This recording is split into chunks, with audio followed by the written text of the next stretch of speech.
Perdu quelque part dans la zone mode et musique du Haut-Japon, se tenait un tout petit stand qui ne payait certainement pas de mine. Et pourtant, du jeudi au dimanche, s'y trouvaient Kobayashi Saori et Matsumae Manami, deux compositrices à l'origine de bandes originales aussi prestigieuses que celles de Panzer Dragoon, Saga et Horta ou encore Megaman. Parce que le stand en question, c'était celui de Brave Wave, un label japonais qui travaille avec différents artistes très renommés dans la musique de jeux vidéo, dont le PDG a bien voulu nous parler. My name is Alexander Anyel and I am the CEO of Brave Wave. Brave Wave is a small Japan-based music label and we feature video game musicians and we make original music as well as game soundtracks. So we work with some relatively famous musicians such as Manami Matsumae and Saori Kobayashi. Here they are signing merchandise.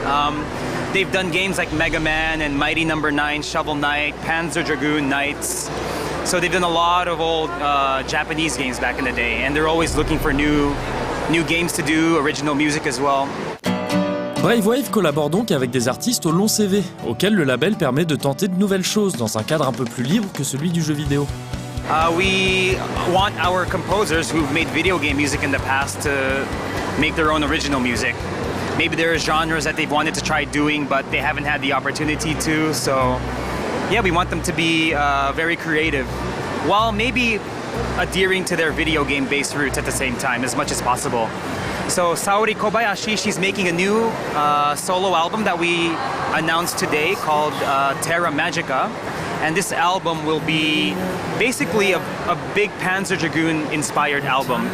There haven't been any new games in that series in over 10 years, so she's kind of eager to get back into it, whether there's a game or not. So we're here to help her with that. It's coming over the hill. When you make game music, you have a game. You have the imagery, you have the world of that game.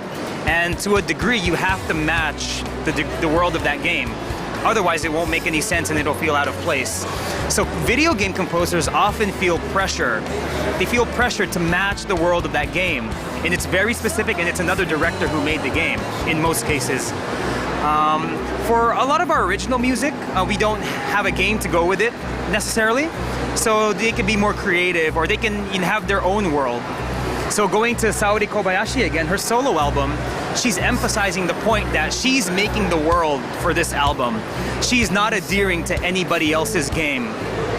So hopefully people can enjoy that music on its own merit rather than being tied to the game.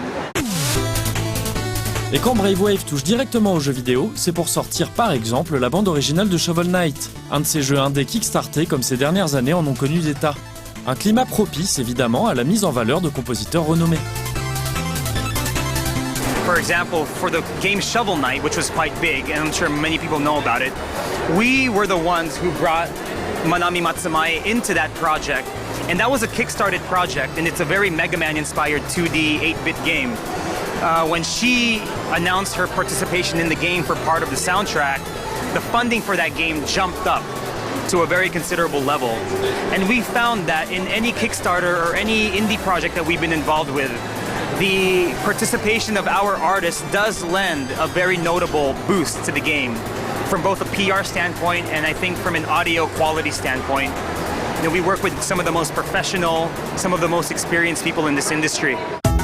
Et si le label travaille avec des artistes bien connus, ça ne l'empêche pas pour autant d'être ouvert à toute proposition, ni même d'aller chercher d'autres compositeurs moins populaires pour les lancer.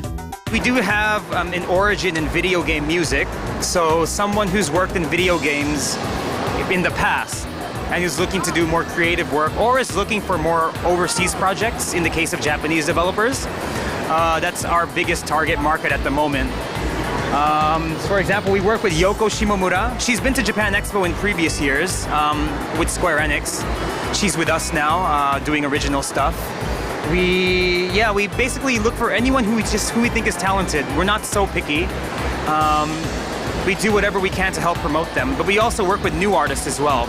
We do have one new artist named Smoke Thief. He's from the UK. We think he's a high-quality musician, and we're very eager to introduce him to many of the game developers out there who might be interested in high-quality music, even if they don't have origins in game development. On l'a dit un peu plus tôt, et ces images en témoignent assez bien, Brave Wave n'est pas venu avec le plus gros stand de Japan Expo 2015. Couplé à un manque de personnel francophone, ça n'a pas particulièrement aidé le label à se faire connaître et à faire valoir ses deux invités de prestige. Heureusement, quelques fans ont essayé de faire en sorte que le public en entende un peu parler. Pour être tout à fait honnête, c'est même l'un d'entre eux qui nous a appris l'existence du stand. Alors, merci, raton laveur. We are very moved and very touched and very happy because I think in not being able to speak French and not having many connections here to begin with, I think there might have been an awareness problem, a lack of awareness about us being here.